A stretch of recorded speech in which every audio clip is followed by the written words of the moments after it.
Teriyaki sauce is incredibly versatile. It's so good on vegetables, chicken, steak, fish, you name it.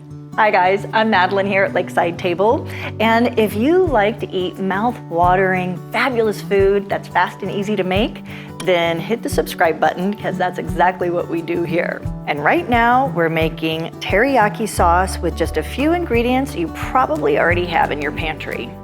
These ingredients are really easy to find. Once you make this, you are literally gonna say to yourself, why have I not been making teriyaki sauce my whole life? So go ahead, raid your pantry, pull out these items, and I think the most exotic thing in this whole ingredient list is probably the toasted sesame oil, but it's very easy to find as well. Start by setting your stove to medium. Then add 1 cup low sodium soy sauce, a ½ cup brown sugar, 2 tablespoons rice wine vinegar, a teaspoon ground ginger, 4 or 5 cloves of pressed garlic, 2 teaspoons toasted sesame oil. Now it's time to thicken it up. Make a cornstarch slurry with 3 tablespoons cornstarch and a 1/4 cup water. Stir this really well and pour it into your sauce.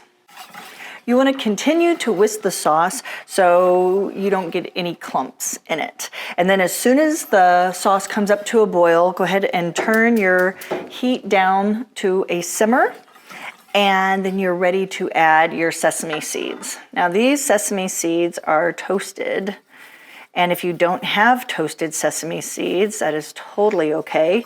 What you want to do is just put regular sesame seeds in a dry pan, no oil, no butter, no nothing, and turn it on like a medium-low heat and watch them.